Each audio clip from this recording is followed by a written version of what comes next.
All right, folks. Let's see if this works. I'm not simulcasting to Twitch right now to see if we have an issue with the transmission, but let's do a quick tweet. Going live again. YouTube.com. See.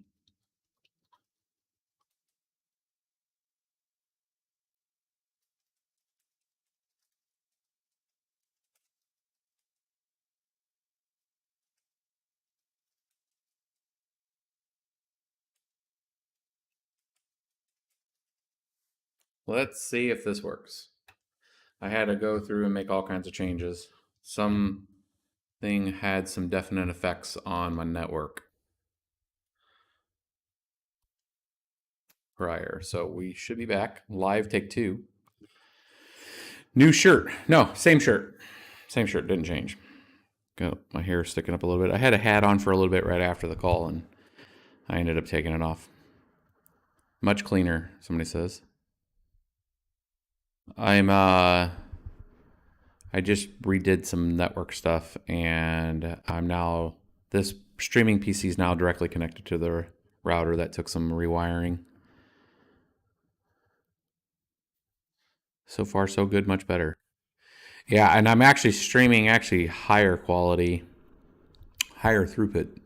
Before I was at about 6,000 per second, and now I'm doing it at 9,000 per second. So we'll let some folks get in. The point of this call, or this discussion, is to do a quick half-hour, 15-minute of that half-hour recap on what the All Core Devs call was in relation to EIP 3368 discussion that was done around the merge, which obviously has a lot of implications for people that are proof of work mining, and to try to understand like what was said, how do you perceive that type of thing, from a timing standpoint and the realities of that. And I think we can get into some of that discussion. And then really what was the decision making from not including 3368 in the London hard fork as of right now, but the subsequent discussion around it that promotes a possibility of, having something in the back pocket, given the scenarios that I had laid out as part of that call. And we're going to talk to that too. So hopefully we're in good shape now. The bit rate is at 9,000 for people that are asking on the bit rate at 4K 30 FPS at 9,000 on the bit rate.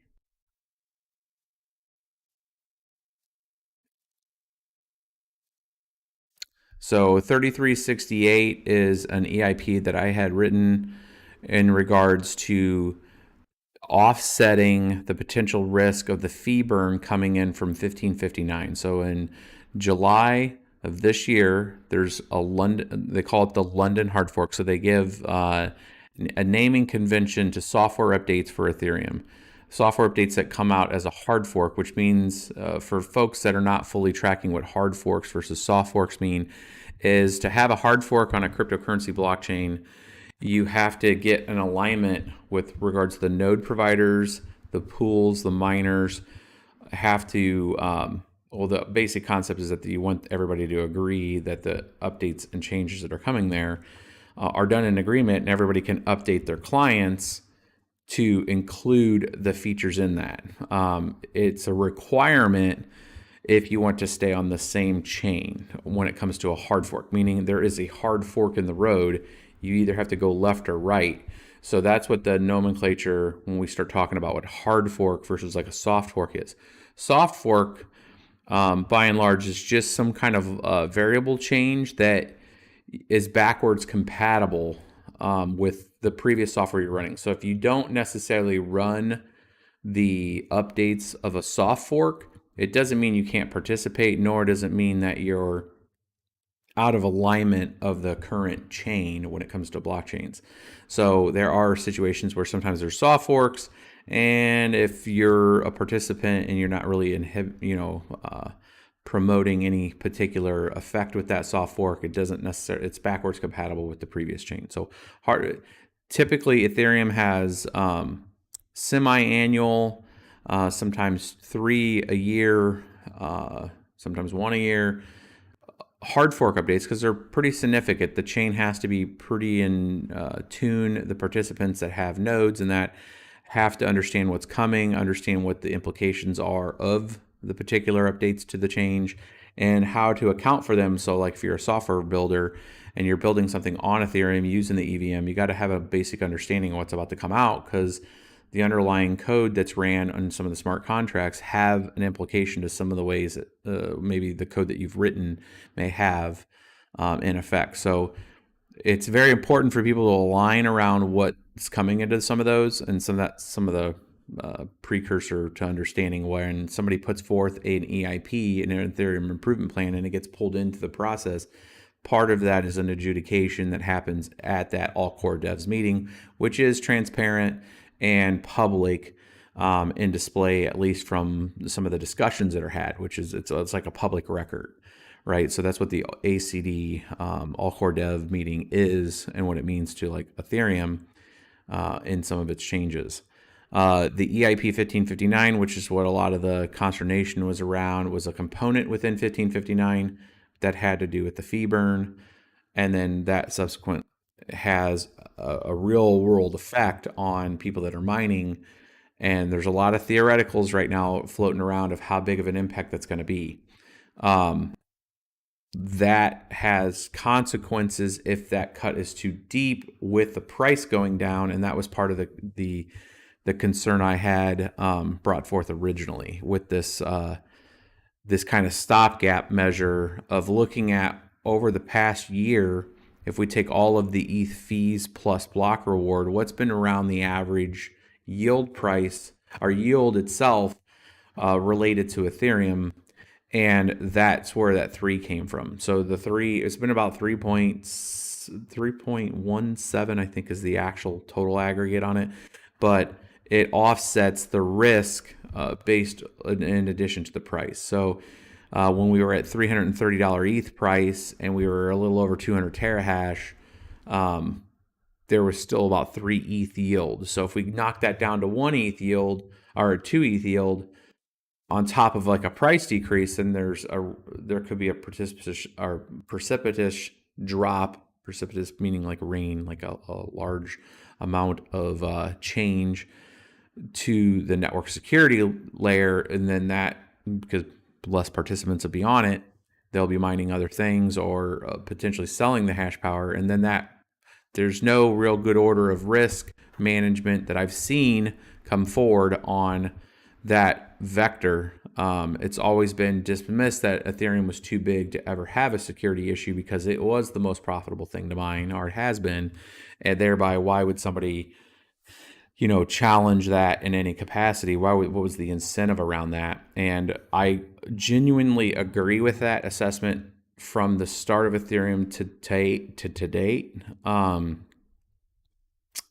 or close to date. But the amount of people hashing by comparison to any other time is a little over 2.5 times the max. So that potential size of pie, when I say the word size of pie, that's what that means. It means that there's the potential that's out there. So what happens to that? So that's the background leading up to the all core dev meeting. And now that we have some folks in here, I'll start to go through the recap here so you guys can have the timestamps. I'll put timestamps with this too. So I started the all core dev to acknowledge the tension situation going on right now in the space, where we have a lot of strife between ETH holders, ETH investors, people that are deeply involved with the building of ETH in some capacities, and their distaste and displeasure with the mining community. And it's kind of turned into this two-sided affair. And I think that some of the actions we've done to try to bring attention to some of the security issues have been manipulated in some way, but part of it's also on us to make sure the words that we choose are careful because of the nature of what we're doing from supporting a network. That words mean things, and they definitely mean things in certain context.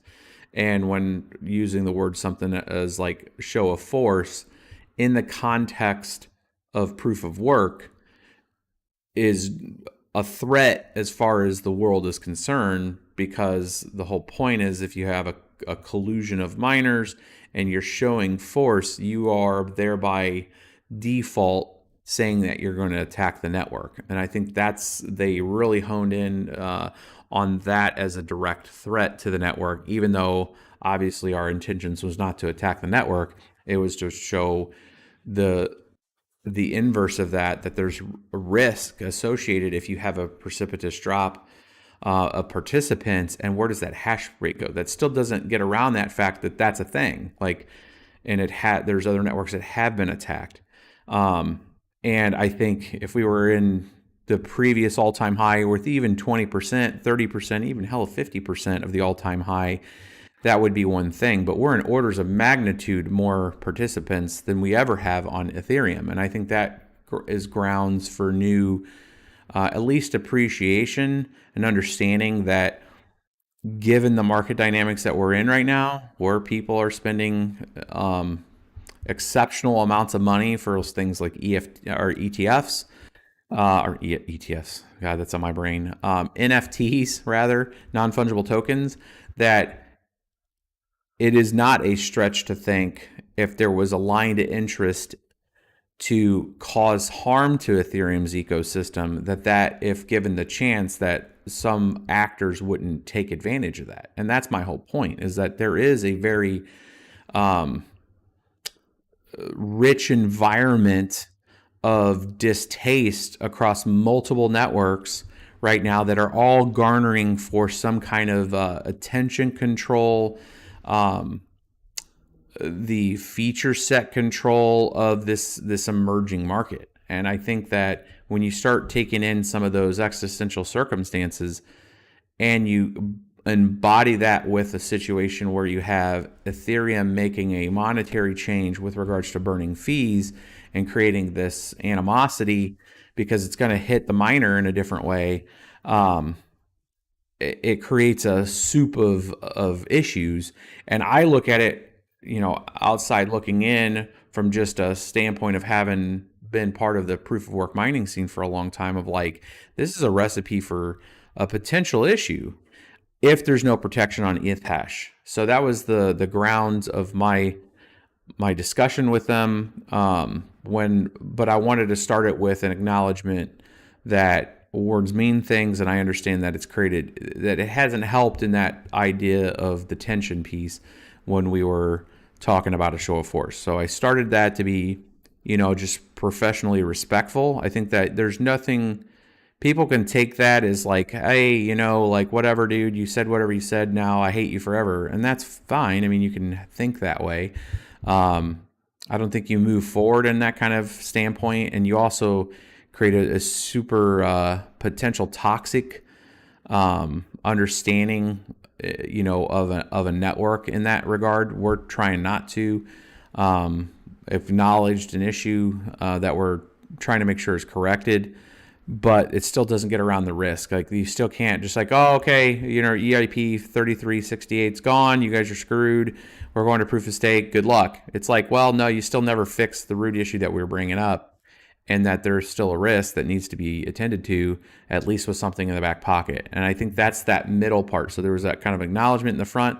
The middle part that I was discussing was, hey, why this might not be the absolute perfect solution. Let's have a discussion on how we can ensure there's some kind of tenable solution to have in your back pocket, because the flash to bang, even in the ETH devs' own words, were, well, we have other tools to be able to see if there's an issue, and within 3 weeks we can react. And that was the exact point that I was making, that to steer that ship is not going to wait for 3 weeks for us to come up with a solution, even though it's technically easy. One line of code, flash to bang to getting out into production in 3 weeks is not rapid, and it's actually a pretty risk. So like, if we had, for whatever reason, a huge drawdown really quick, for whatever reason, and then the network came way down, there is money out there that people could use to prop up an attack. And I just don't think 3 weeks is fast enough, right? We should have something ready to deploy, tested, and all of that. So I think the due out, as it were, from myself as being a champion in the 3368 EIP is to come up now with maybe a few different solutions that can be on the next all core devs meeting with regards to, if it's London inclusion or it's something that's ready for London but doesn't get deployed at the same time, but could rapid fire into, an item if it becomes an issue. Because we do know 2 states. We do know that 1559 is going in, and we know that there's a fee burn. Those are facts. That's like not a question. And that is going to have an effect on the total yield that's going to be garnered from miners in this. So that's going to have right now a suppressing effect. However, we don't really truly know the effects of MEV. We have an idea, and I mean, Ethermine did put out a statement of that they're going to be, given 80% to miners, and then there's this kind of Gitcoin distribution, and then some of it's also going to be for funding for Ethermine, and I'm assuming other pools are going to be making this move too to help bring more innovation when it comes to possible MEV for the remaining time that there's mining on this network. The other part that we don't know, is an unknown, is the miner tip. So miner tip is going to be included as part of this 1559, and while there's theoretics around like what's the probability and amount of EIP or the amount of yield that will be gotten from that, I mean, the numbers I've seen is like 0.1 ETH. We don't know really if that's going to be higher or not. And again, this is all like bad user experience stuff, because users now are going to be not really users, but like bots are going to be competing to put miner tips to get to the ranked order list higher and stuff. So I don't know if that, like from a usability aspect, if that's really a promoted type of effect. I think that's going to be a mechanic type of effect that we're going to see how do pools handle those transactions, and that's a to be determined, to be analyzed type of effect once 1559 is in. I'm trying to make sure that we have it secured enough to where if there is an issue, it's on the table already. So I think the due out is a readjustment of an EIP in the same vein from protection standpoint, just in case of those at risk. The last piece, and then I'll open up to questions, was really around the speed of the merge, and I wanted to talk to that. So we do know now, at least from the All Core Dev meeting, because this was where record taking effectively is occurring, that the check-in data that came in from the hack MD, which is like a code review facilitation site that allows people to check in, markup, so code markup to say, if this was to occur, here's how we think that this is going to occur. The initial check-in, that was not controversy, but just saying that, hey, we're going to move it up, along with the intentions from Vitalik earlier in the week about moving the merge up, has now came to fruition, at least to a discussion standpoint, that post London, so you have ETH Dev Team 1, which is the current network that we're on, proof of work, and the client teams that are part of that, focusing on getting London out. So Berlin and London. Berlin's next, then London by July. Then they're going to go full tilt on merge, which means the client teams will have to take the specifications and start to build out testing, build out the test nets, start forecasting forward, and have a test net that gets us to seeing what the proof of stake merge would look like. There's going to be some iterative testing on that. The current timetable for the move to a merge, based on the current schedule, would be at the earliest, if everything was in good shape, would be October of this year. That's what's on that's kind of like the pin in the calendar of when Shanghai, I think it's Shanghai, which is after London, is the next opportunity for a hard fork. Tim came out pretty quick and said the realities of October merge was very low, given that they don't even have their actual specs. It's in a lot of people's heads right now, and that it needs to get into effectively EIPs. It needs to have explanations. It needs to have test cases, all these other things that go with it. And then the reality that after the ETH1 team being able to really focus on it after July, even though ETH2 is focusing on it, but ETH1 teams won't really be focusing a lot of effort on it. The all hands on deck effort on it, at least until after July, means that that's their kind of start point. So for them to go flash to bang on all the updates that come with the merge and all the discoveries that are going to come with that, is it a reality for October? And there's at least setting the expectation that, hey, it's probably going to be a few months after that at a minimum, which puts it right around January of 2022. So I'm going to use that as kind of my modeling that I have right now, that if we do go to a merge, a true merge of proof of stake where proof of work goes away, the earliest right now I think is fair to say is January of 2022. Anything ahead of that would have to be just rock star solid, multiple iterations on test nets showing that it is going through. And that's not just a speculation from a miner telling you that. That is with the developer hat mixed with the product owners understanding they may want to move forward faster, but the reality is the product owner shouldn't be driving that ship. You should make sure that there's no gaping security issues or risk when you're talking about changing the consensus out from a finality standpoint, because you run into all kinds of other issues if DeFi and other items that have to do with liquidity pools, prediction markets, all of these things that are now tied to the hip for Ethereum have real financial impact if those things, if the finality stops or they have to do a hard fork and restart the Ethereum network because there's an issue. Like they cannot risk that, and that's a big deal. We've seen that with other proof of stake networks when they went live. We've seen that with EOS, and not to compare ETH to EOS, but EOS's 21 block producers had issues. There was some issues with the way some of the equivalent to ETH opcodes were working there when it was doing some allocation on RAM and storage. There's been a handful of other existential issues that weren't really part of that main merge focus that had adverse effects on the network. So I would implore any devs there, anybody that is an ETH holder, it is in your best interest to ensure they do that right and that they have the right amount of testing for it and that it switches. None of this language is going to come out as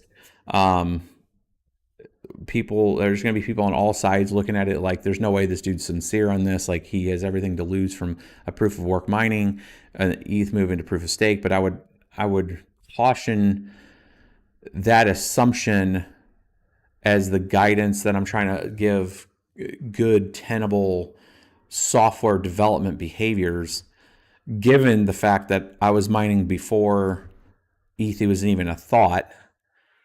I'm going to be mining after ETH moves to proof of stake. Like, this doesn't change the position of at least my personal views on proof of work. It doesn't mean also that I won't participate in proof of stake. It just trying to make sure that people are doing this with a level head, and understanding that everybody that has been mining Ethereum should and understands that it's going to move to proof of stake. It always was going to move proof of stake. But I will digress from that. Hopefully it gives a good recap. Anybody that is watching this that wants to see the actual where I had been speaking on the All Call Dev Call at 58 minutes in, and I'll link it below for the folks that are watching. At 58 minutes in is where my conversation starts, and we go through 3368, and then after that there's the talk of the merge and all that. So anybody that's tracking that way. All right, so I blew through about 24 minutes of this. It looks like the network's been holding up good. So let's start taking some questions from people and I will see if I can get some ask. We'll keep that to around 5 to 10 minutes max because I used up about 5 minutes at the start, making sure people could get in. So hopefully we can. I'll start just taking questions I see off the top here. I would drop ETH right before the merge. If there's any issue, you could lose. I mean, that's a financial decision that somebody's going to make on the risk. I would predicate any decision making like that on the roots of the testing that occurs. I'm going to try to make it very transparent for a testing standpoint and try to be involved as much as I can from a courtship of understanding, using the platform to make sure people understand, because we're just not miners. And that's one of the biggest misconceptions, is that miners only take from the network and don't give back in some way.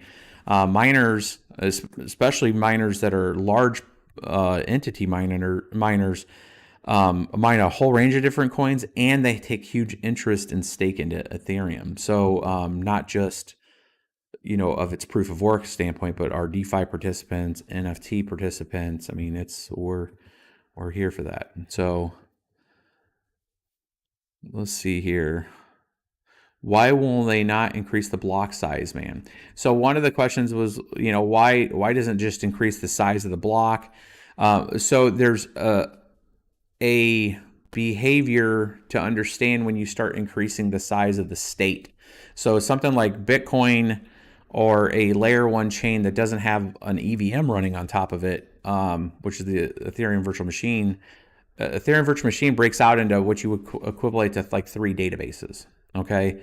And so you have like state, and you have like a metadata layer. You have all of these, it's effectively a 3-to-1 compared to a lot of other blockchains, right? And some of the other platform coins have this same kind of setup. So when you start increasing that in a decentralized network, especially with proof of work, and you have huge blocks, it starts to become very difficult.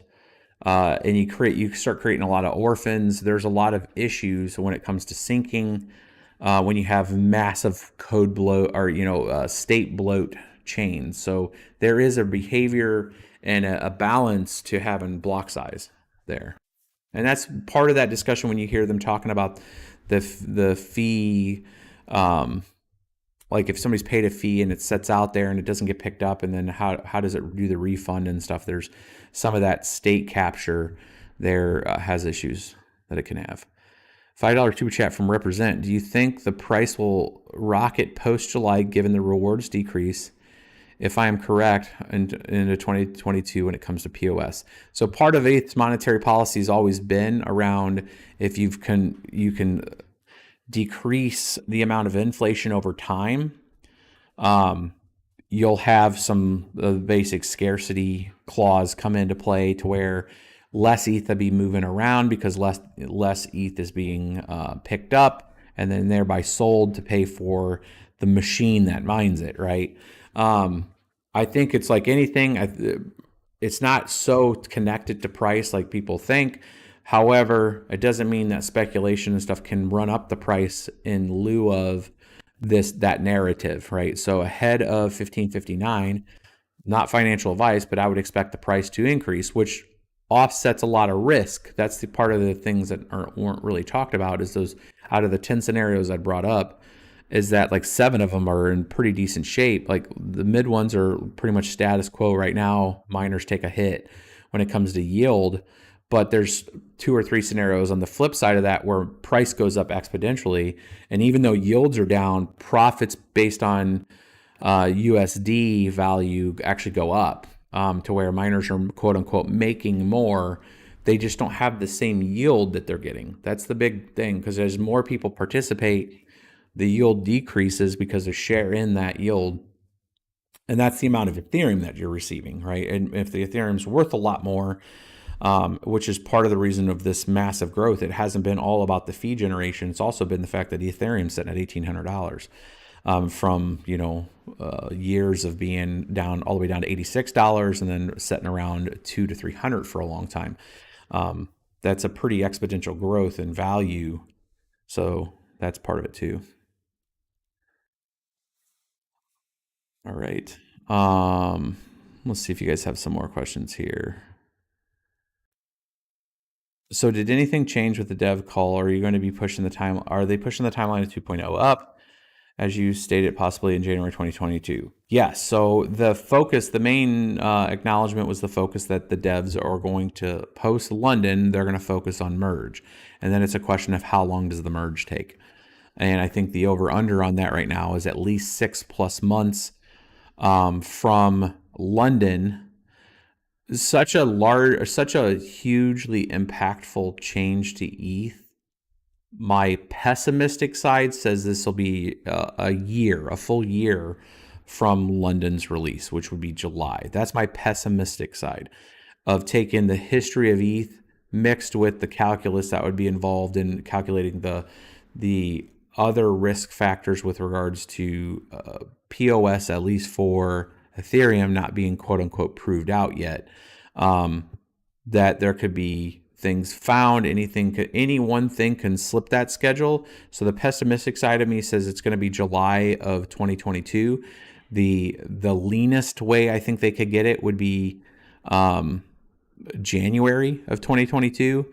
I think the aggressive, not taking in a lot of, or assuming a lot of risk factor would be trying to hit the current Shanghai hard fork date of the October of 2021.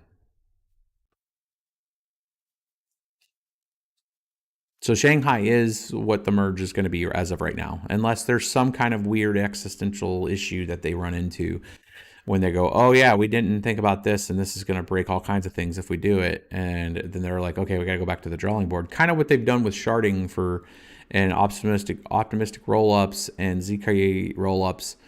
I mean, we heard those first terms years ago, and it was theory at the time of how that would work and how those transitions would work. And we're just now getting into the first few implementations of that. So it takes time. I mean, this stuff is not, it's not just readily available. Like the folks are actually inventing this stuff. So is it at all possible that ETH fails? I don't think so. ETH can get in its own way sometimes, but I think that what's been proven is that the machine works, even though there's all this other things that start to affect it, like high amounts of use have created lots of fees, and now there's trying to address some of the fee discussion. I don't think ETH fails in that regard. I think it's just there. It's gotten some tech debt that now is causing issues. And what I mean by that is tech debt is when you kind of do something and you know that you're probably going to have to go and fix it later, but you get it out there. And this is part of the risk with ETH trying to really push up the PoS schedule without having a real technical specification produced yet for everybody to even understand what goes into doing that. There's a lot of assumption of what goes into doing that for all the client teams. The client teams don't have a specification yet. They just know that a basic mock-up on a whiteboard of here's how it should work. Any concessions that are done to speed it up creates a potential tech debt. That tech debt, I'll give you an example of what tech debt right now is when EIP 1559 first came out with a lot of its UX changes, and updates and predictable fee structures, fees were not a predominant issue on the network. So if that would have flashed to bang a lot faster, we would have gotten into an environment when DeFi really took off that would have just had this weird network effect that we're like, wow, we're burning a lot of fees. ETH is deflationary.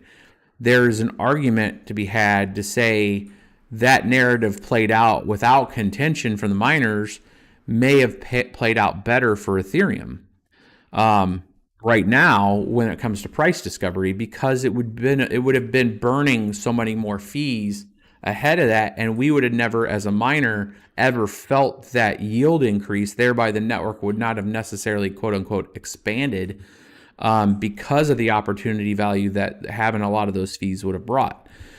that is some like total mental calculus of like thinking of tech debt, but that's the reality of it. A flash to bang to some of this stuff sometimes has some inverse effect of being detrimental, even though the intentions initially were very a good thing, for ETH. And now we're in this weird thing where we're kind of like, oh, could impact us and cause security risk. I fear that same regard if the same path is taken with proof of stake and it's pushed forward heavily, and now there's some unknown tech debt that's created with it, because we don't know what some of those closed door meetings are going to be and what concessions are going to be made to push the narrative that proof of stake needs to happen faster when we know proof of work functions. That is there tech debt that's going to come with it? I don't know. I hope not. As an ETH holder, as an ETH participant, I hope that those decisions are made, with the understanding of tech debt. Which, I mean, these guys are smart programmers. They're great developers. So, any alternative mineable $10 super chat from Kingspace? Any alternative mineable coins, tokens, NFTs? I mean, there's a handful of coins and tokens you can use what to mine from an understanding from a mining standpoint. There was a good question asked earlier this week about, is the price going to change, or is there some kind of influence that happens to some of these potential other proof of work networks that will be the possible recipients of ETH moving away from, moving to proof of stake? Where does that hash rate go? Is there any kind of early plays of networks? And I think there's a handful out there that will get this signal to noise ratio bumped up, because there's going to be a lot of discussion of what's next when it comes to proof of work network coins, and that there could be some front running in price purely from a speculative nature, with the promise of what some of those coins from a feature set are going to bring. And it all comes back down to delivery. Can those coins deliver the innovation? Can they learn from some of the other networks that have had success?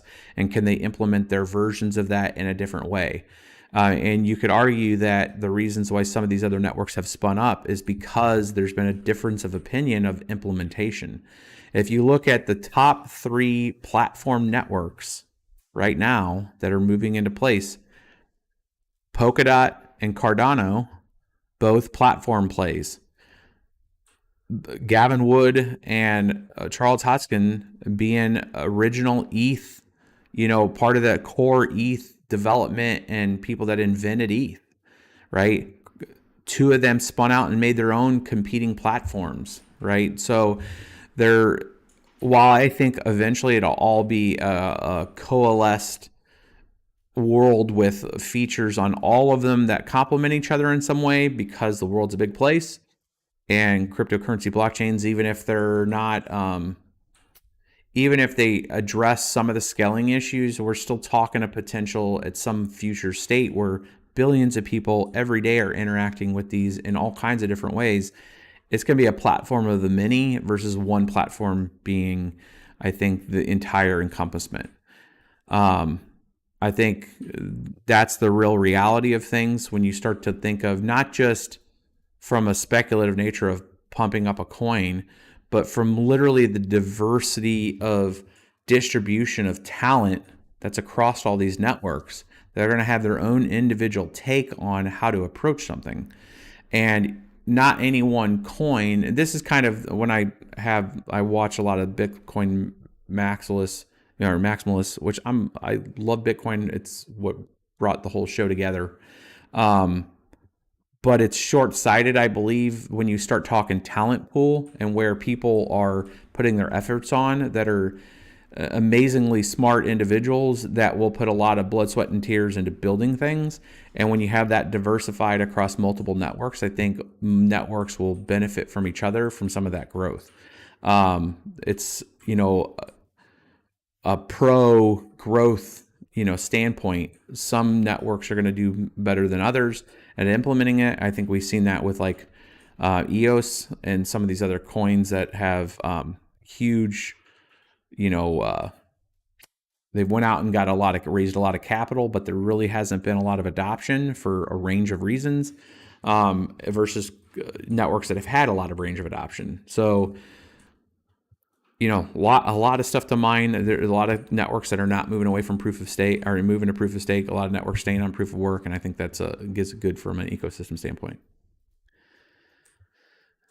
Chump Change XD, $24.99. Thanks, buddy. That's very appreciative of that. You guys know that I take all of the super chats and stuff, I roll it back into the channel in some way to provide you guys better value of information. I'm looking to help to get somebody that can actually start helping me with some of the content production. A lot of this, it's getting pulled in here. I take all of that money, I roll it back into this channel. So for your guys' donations, I do thank you guys for those donations. That does help me to bring more information to you quicker and more professionally. I think I speak for us all, says Chump Change XD, for thinking what you do. We appreciate what it is. I appreciate the support from you guys. The feedback is good, and it does have an effect. It's been a long last few weeks trying to make sure it is. Bitcoin has 0 devs and it's going nowhere. Bitcoin has a lot of existential development, which isn't necessarily to Bitcoin Core, more than the secondary and tertiary networks that come from it. So we're talking Lightning, Liquid, a lot of the add-on kind of gig market development, when you're talking like Lolly, like plugins to try to bring value. You got to don't always look at one network from a core development standpoint. Look at the secondary world effects that come from it. So if there's other micro ecosystems that spin up around it and then provide value to that network, it's a totality of that providing value to that network. So why Bitcoin might not have a lot of core development, because really it's this machine that's running, and it's had a really rich history of being stable and continuous, that other things can spin up around that and bridge off of that integrity. So I look at Bitcoin in a different way, from like not just about the coin, but all the other benefits that are played on top of Bitcoin that help enhance it. BT Tech, thank you for all your hard work. No problem, my dude. Hopefully I can get out of the live stream thing. Like, I know you guys like the live streams. I like trying to provide more quicker, dense videos that are, 4 to 8 minutes, and you can just kind of get it in passing. You're driving to work, or, you have 5 minutes to spare, and you can kind of get a dense amount of effort in that video, in those videos. I do miss doing those. They take a lot of production effort, but like the live stream, I can usually bring a lot more color and flavor to the discussion that sometimes would be cut out of a quick video from the density of standpoint. Thoughts on Ravencoin's halving coming up in 2022? So yes, Ravencoin, just like Litecoin, a lot of the coins that were based on the original Bitcoin halving schedule with scarcity and its monetary policy. Ravencoin's first halving is in 2022 in January. It's at 5,000 coins per block right now on every 1 minute. And this is part of its bullish sentiment, that if you take that and you were to overlay, the Bitcoin versus Ravencoin, where it's at in the telemetry right now, with Bitcoin going live 2009, we're talking January 2009, you plus that up 3 years, right? You're looking at early 2012 Bitcoin, where it was like pricing before its first halving. Bitcoin's first halving really drove a huge amount of pricing to it. That's some of the speculative nature with Raven. Raven hasn't had its first halving yet. It's next year. We're looking at what would be equivalent to like $11 Bitcoin price then. I think it's 11. I did a quick overlay. I wanted to add it to one of the spreadsheets, but the weeks running up to Ravencoin, this is a very interesting figure that I think is, I don't know if it's just organic or if it's pushed, but when Ravencoin was a penny in December, it was equivalent to Bitcoin being at about like 87 cents at the time. And when you looked when Bitcoin did its first rise to $11, was within almost weeks of Ravencoin moving from a penny up to 30 cents. So the timelines are almost succinct with regards to the proportional increases that happen with Bitcoin versus Ravencoin. The Ravencoin is a more than a 10x factoring, right? Because Bitcoin's first inflation was 50 coins per block every 10 minutes. Ravencoin's is 5,000. So you're looking at like a 1,000% increase there. But it's half the time, right? So 1 minute versus 10 minutes. But when you look at proportionally, Ravencoin going from a penny to 30 cents and now sitting at like 21 cents, the halving time puts it somewhere around like $2.30. So that's if they kept succinct. Not saying that would ever happen. It's just an interesting metric to look at when you're looking at something that's mimicking the same principles when it comes to the scarcity, the supply reduction, proof of work focused, coin with a good community behind it. And there's a lot of other coins that have good properties like that. I mean, it's the same story. It's what does the coin bring ultimately from utility too.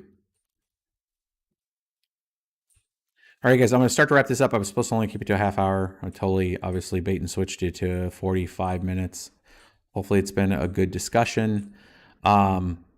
This might not be the only video today. I actually had one in post-production with regards to the 6-card 6900 XT rig. There's also some 6700 XT discussion I want to have. I had a few people reach out to me that's here in St. Louis that actually got one of the 6700s that I might be meeting to borrow from them. I mean, I would happily buy it from them. Obviously, they want to keep it, but I might be able to get some 6700 XT testing done with you guys if that interests you.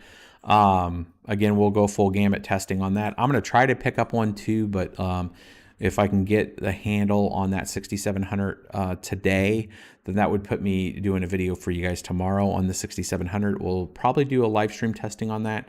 And then I'll do a recap video for Bitcoin or YouTube, just that way, people that want the, TLDR of it, it'll be like a 3 or 4 minute video just on what the stats are. So it's been good. Last one I might be doing. I've reached out to Barnacules. I've reached out to a lot of the YouTube tech channels about maybe doing a fireside chat with any one of them to talk GPU market in general. What does EIP mean to everything? I want to make sure that I have a few bites. I don't want to give it away right away, but I might be getting an opportunity to talk on one of the larger channels. And when it's going to be like fireside chat, it's probably going to be a very interesting. You think the ETH holder GPU discussion's hot? Just like the GPU like gamer discussion is going to be a whole other scale of interesting talk. So if I can get that arranged, I'll let you guys know, and then have a very interesting conversation there. Red Pen of mine and dropping the hundo spot, just paying it back forward. I think I dropped 100 for you, buddy. We're just trading money here on YouTube. YouTube wins on that, actually, by the way. I give you 100, you give me 100. Like YouTube takes, we're paying YouTube at this point. But yes, I'll catch you guys. I'll catch you guys possibly later on tonight with just a quick video, and then we will come back tomorrow and have a discussion.